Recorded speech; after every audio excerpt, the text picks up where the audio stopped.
Maddipadu police station ఒకటి. మద్దిపాడు కాదు, ఇందాక మీరు చెప్పారు కదా ఇలా చెప్తున్నారు. అది ఆ క్వశ్చన్ నాది కాదు సార్, ఇది వేరు. నేను టోటల్గా నేను అనే కేసు వేరు, నా క్వశ్చన్ వేరు.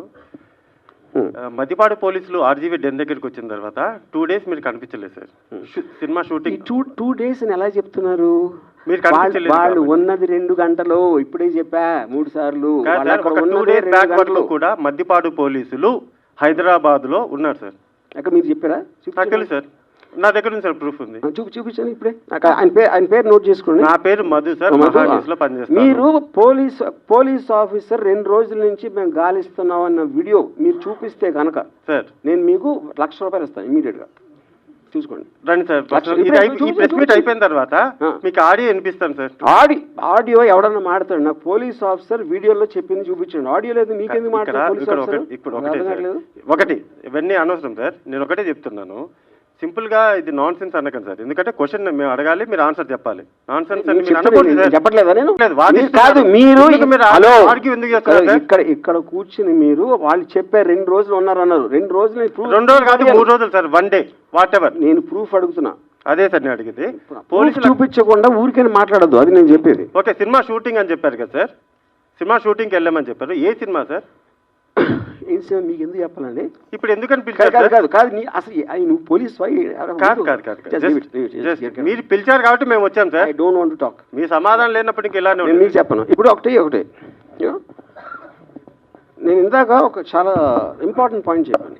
2 people ఆర్ మోస్ట్ ఇంపార్టెంట్ ఇక్కడ. పోలీసులకి they have every right to ask. ఏం అడగాలి? ఎక్కడ ఉన్నాడు రామగోపాల్? ఇక్కడ లేడు, షూటింగ్లో ఉన్నాడు. ఏ షూటింగ్ అని అడిగారా? అడగల. ఎక్కడ ఏ ప్రాంతంలో జరుగుతుంది అన్నారా? అడగల. అరెస్ట్ చేయడానికి వచ్చాము అన్నారా? అనలేదు. మేము గాలింపు పెడుతున్నాం అన్నారా? అనలేదు. ఈ 4 ఏదన్నా వాళ్ళు అన్నది చూపిస్తే అప్పుడు మాట్లాడతాం. చేతగాని తను కానీ వాళ్ళు చెప్పలేదండి, అరెస్ట్ చేయడానికి వచ్చామని చెప్పలేదండి. చేతగాని అరే యార్, వాళ్ళు ఎందుకు వచ్చారో మీరు వాళ్ళని అడుగుతారా, నన్ను అడుగుతారా? అరే ఏం అట్లా కాదండి. సరే ఓకే, వదిలేసేయండి. మామూలుగా ఇన్ జనరల్ గా పోలీసులు అనేటువంటి వాళ్ళు మన ఇళ్ళ మీద కానీ ఎక్కడికైనా వచ్చినట్లయితే అది చాలా ప్రెస్టేజ్ క్వశ్చన్. ప్రతి ఒక్కళ్ళు కూడాను అవమానపడతారు, పోలీసులు వచ్చారు వాళ్ళ ఇంటికి అని. మీ ఆఫీసు ముందు ఒక 4 గంటలు దాదాపు 2 గంటలో 4 గంటలో మీ ఇంటి ముందుకు వచ్చేసి వాళ్ళ ఆఫీస్ ముందుకు వచ్చేసినప్పుడు మీరు ఎందుకు వచ్చారు, నా పరువు తీసే హక్కు మీకేముంది అనేటువంటిది మీరేమైనా చేశారా? మీరేమైనా దానికి నేను చెప్తున్నా అది కమ్యూనికేషన్ జరిగిందని చెప్పాను కదా.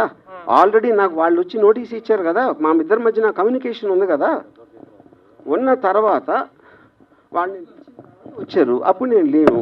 తర్వాత వాళ్ళు వెళ్ళిపోయిన తర్వాత ఇంతవరకు వాళ్ళు నాకు కమ్యూనికేట్ చేయలేదు నాతో ఇంతవరకు. ఆర్జీవి గారు, వైసీపీకి సపోర్ట్ చేసిన సినీ పెద్దలు అంటే పోసాని కానీ ఆలీ గారు కానీ ఇక్కడి నుంచి మాకు రాజకీయాలతో సంబంధం లేదు, మేము రాజకీయాల నుంచి వైదొలుగుతున్నామని వాళ్ళు ముందే అనౌన్స్ చేశారు. మీరు ఎందుకు చేయలేకపోయారు? నేను ఎందుకు చేయాలి? అదేంటి అసలు మీనింగ్ ఏంటి దానికి? నేను నా ఇష్టం వచ్చింది చేస్తానండి. అది లా పరిధిలో లేనప్పుడు జ్యుడిషియరీ డెసిషన్ తీసుకుంటుంది. అది కరెక్టా కాదని మధ్యలో ఎవరు చెప్పడానికి నేను చేయాలో చేయకూడదని. సార్ హర్జీ గారు, నేను వెంకట్ ఎన్టీవీ సార్. మీడియాలో పోస్ట్ చేసిన అంటే కార్టూన్స్ వల్ల ఇప్పుడు ఈ వివాదం నడుస్తుంది కదా, మరి దాన్ని ఫుల్ స్టాప్ పెడతారా? మళ్ళీ అదే పవన్ కళ్యాణ్ చంద్రబాబు ఇలా మళ్ళీ వేస్తారా? నేను ప్రతిరోజు 5-6 పెడతా. ఇప్పుడు కూడా పెడతానే ఉన్నా. ఇప్పుడు కూడా చెప్పాను కదా, డొనాల్డ్ ట్రంప్ చెప్పాను కదా ఇందాక. అంటే గతంలో నేను పొలిటికల్ నుంచి తప్పుకున్నాను అని 6 నెలల క్రితం వ్యూహం రిలీజ్కి ముందు చెప్పాను. ఆ రోజు నుంచి ఇంతవరకు నేను ఒక ట్వీట్ కూడా పెట్టలేదు. సో ఫస్ట్ టైం అరెస్ట్కి సంబంధించి వర్మ భయపడ్డాడు అంటే పారిపోలేదనేది మీరు స్టేట్మెంట్ ఇచ్చారు. భయపడ్డారు, అందుకే యాంటిసిపేట్ బెయిల్ వేసాడు. ఏంటో తెలుసుకోవడానికి బెయిల్ వేసాడా లేదా భయపడి బెయిల్ వేసాడా? పోలీసులు అరెస్ట్ చేస్తారు ఏం చెప్పలేదు మీడియాకు, అందుకోసమే పోలీసులు వచ్చింది దేనికోసమో తెలియదు, కానీ మీడియా అరెస్ట్ అనేది ఒక ప్రాపగండా సృష్టించింది అనేది వర్మ మాట. కానీ దాని వెనకాల భయపడి యాంటిసిపేటరీ బెయిల్ వేసారు వర్మ అనేది ఒక మాట. సో దీనికి సమాధానం ఏంటి? మీకు తెలుగు రాదో, నీకు బుర్ర లేదో నాకు తెలియట్లా. నేను రాగానే ఇది ఒక్కటే చెప్పా. ఫస్ట్ మొత్తం పోసగుచ్చినట్టు జరిగింది, నా కారణం ఏంటి అని చెప్పాక మళ్ళీ అడిగితే ఏంటి నేను చెప్పేది? యాంటిసిపేటరీ బెయిల్ రీజన్ చెప్పాను, అక్కడ జరిగింది ఏంటో చెప్పాను. పోలీసులు ఇంతవరకు నా టచ్లో కూడా రాలేదని చెప్పాను, డెన్లోకి రాలేదని చెప్పాను. మళ్ళీ అది అడిగితే ఏం చేయాలి నేను? నోటీస్కి రిప్లై ఇచ్చని చెప్పాను కదండి. రిప్లైలో ఏమి ఇచ్చాను కూడా చెప్పాను. ఎస్ హియర్ అండి. యా యా యా ప్రతిదానికి స్ట్రైట్గా మాట్లాడేటటువంటి ఆర్జీవి పోలీసుల విచారణకు సంబంధించి మాత్రం వెళ్ళలేదు, యాంటిసిపేటరీ బెయిల్ వచ్చింది, it's fine. At the same time పోలీసులు సెకండ్ టైం నోటీసులు ఇవ్వడానికి డెన్ వద్దకు వచ్చారనేది క్లియర్ కట్ సమాచారం. సెకండ్ టైం కాదండి, సెకండ్ టైము వేరే డేట్ ఇచ్చారు ఫస్ట్ అయిపోయిన తర్వాత.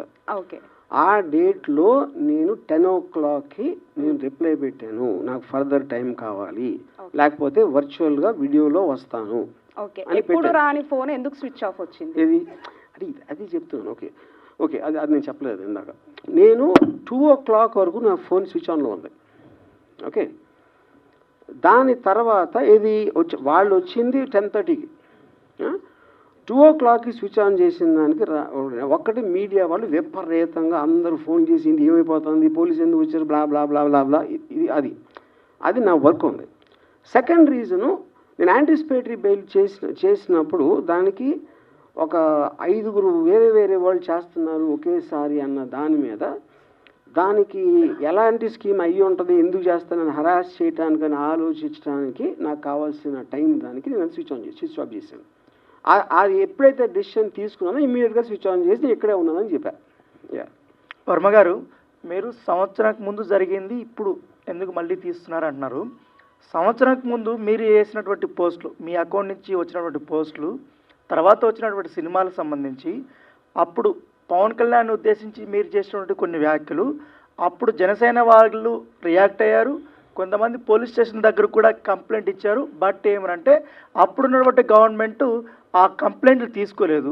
బట్ ఇప్పుడు ఎందుకు ఈ కంప్లైంట్లు తీసుకున్నారు? అది నాకు ఎలా తెలుస్తుంది, మీరు స్పెసిఫిక్గా చెప్పకపోతే? అది ఫస్ట్ ఆఫ్ ఆల్ గవర్నమెంట్ మీడియాలో అన్నిట్లోనే వచ్చింది, మీ వ్యాఖ్యలు అన్నీ వచ్చాయి. ఎక్కడ కాదు వచ్చింది, డిబేటబుల్ డిబేట్స్ కూడా జరిగాయి సార్. మీరు చేసిన ప్రతి ఒక్క ట్వీట్ గురించి ప్రతి ఒక్క ఛానల్ డిబేట్ కూడా జరిగాయి. పొలిటికల్ దాంట్లో అందరూ డిబేట్ చేస్తారు, జ్యుడిషియరీలో స్పెసిఫిక్ కేసు చెప్పాలి. ఇప్పుడు ఇక్కడ స్పెసిఫిక్ కేసు కాబట్టి మాట్లాడుతున్నాం. ఎగ్జాక్ట్ గా నేను అదే చెప్తున్నా.